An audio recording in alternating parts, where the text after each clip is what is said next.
يا أيها الذين آمنوا إن تطيعوا الذين كفروا يردوكم على أعقابكم فتنقلبوا خاسرين بل الله مولاكم وهو خير الناصرين صدق الله مولانا العظيم وبلغنا رسوله النبي الأمين المتين الكريم ونحن على ذلك لمن الشاهدين والشاكرين والحمد لله رب العالمین۔ آئیے اور آپ سب سے پہلے گنبد خضرا میں آرام فرمانے والے آقا و داتا مدنی تاجدار دو عالم کے مالک و مختار سید ابرار و اخیار نبی مکرم شفیع معظم باعث تخلیق ارض و سما جناب احمد مجتبی محمد مصطفیٰ صلی اللہ تعالی وسلم کی بارگاہ میں درودوں کی ڈالی محبت کے تھالی میں سجا کر پیش کریں۔ باواز بلند پڑھے اللہم صلی اللہ علی النبی النبی وآلہ صلی اللہ علیہ وسلم صلاۃ و سلام علیک یا رسول اللہ وعلی آلک و اصحابک یا رحمت للعالمین۔ اللہ تبارک و تعالی جل جلالہ عم نوالہ وعظم شانہ وعز اسمہ قرآن مجید برہان رشید میں ارشاد فرماتا ہے سورہ آل عمران کی یہ 149 اور 150 آیت ہے۔ اللہ فرماتا ہے اے وہ لوگوں جو ایمان لائے اگر تم بات مانو گے ان کی جو کافر ہیں تو لوٹا دیں گے وہ تم کو تمہاری ایڑیوں پر، پھر لوٹو گے تم نقصان پاتے ہوئے۔ اور اللہ فرماتا ہے بل اللہ مولاکم وہو خیر الناصرین، بلکہ اللہ والی ہے تمہارا اور وہ تمام مددگاروں سے بہتر ہے، وہ تمہارا تمام مددگاروں سے بہتر ہے، وہ تمہارا والی بھی ہے اور مددگار بھی ہے، اللہ تبارک و تعالیٰ فرماتا ہے۔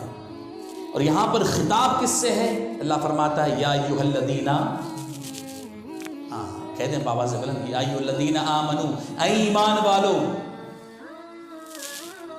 اس آیت کا تعلق پچھلی آیتوں سے بھی ہے، یہاں پر تذکرہ جیسے پچھلے ہفتے بھی ہوا تھا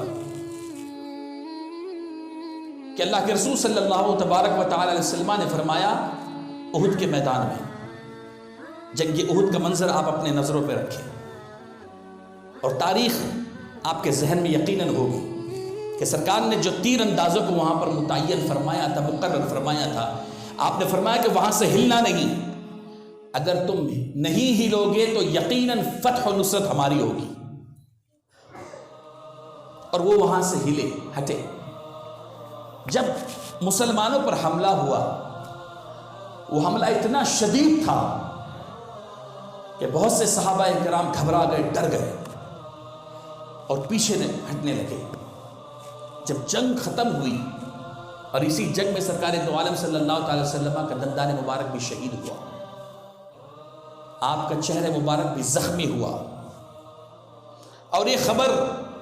کافروں نے اڑا دی کہ محمد الرسول اللہ صلی اللہ علیہ وسلم شہید ہو گئے، معاذ اللہ، یہ خبر اڑا دی، جس کی وجہ سے کچھ جو نوجوان اور نو مسلم صحابہ تھے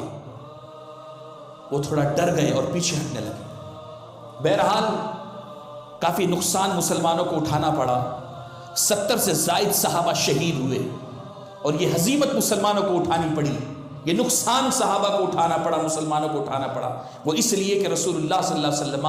کی اس جگہ پر جو آپ نے فرمایا تھا کہ یہاں سے ہٹنا نہیں، صحابہ وہاں سے ہٹے۔ اب اس کے بعد میں یہ ہوا، اس کے شان نزول یہ ہے کہ مولا علی مشکل کشا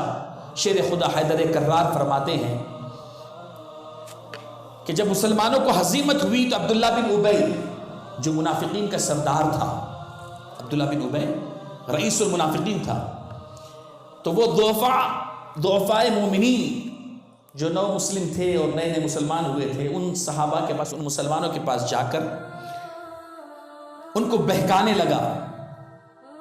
اور یہ کہنے لگا کہ چلو یہاں سے اب ابو سفیان کے پاس چلتے ہیں اور ان سے جا کر معافی طلب کرتے ہیں، اور ان سے معافی چاہ کر ان کی طرف واپس لوٹ چلو۔ اس طرح کی جب باتیں سامنے آئیں تو کچھ مسلمان اس وقت میں گھبرا گئے، ان کے پیروں میں تزلزل پیدا ہوا، لیکن اللہ تبارک و تعالیٰ ان کی نیتوں کو جانتا تھا۔ اللہ تبارک و تعالیٰ نے ان کے اس معاملے پر یہ آیت کریمہ نازل فرمائی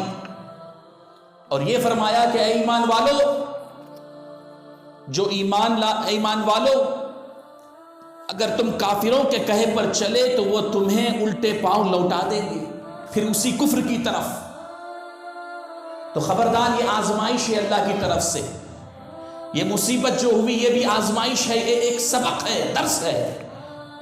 کہ تم میدان جہاد میں اگر کبھی تم پسپا بھی ہو گئے تو آپ یہ نہ سمجھنا کہ ہم تو مومن ہیں، ہم تو مسلمان ہیں، ہمیں ہر جنگ میں فتح نصرت ہمارا مقدر ہوگا. نہیں، ایسا نہیں ہوگا. کبھی اگر فتح نہ بھی ہو تو گھبرانا نہیں ہے تمہیں، بلکہ ثبات قدمی دکھانی ہے، ایمان سے پھرنا نہیں ہے، بلکہ ایمان پر ڈٹے رہنا. یہ اللہ کی طرف سے امتحان ہے، تمہاری آزمائش ہے. لیکن نیتیں مضبوط ہونی چاہیے، ارادے پختہ ہونے چاہیے. اس چیز کو اللہ تبارک و تعالیٰ نے، ان کی جو خطا ہوئی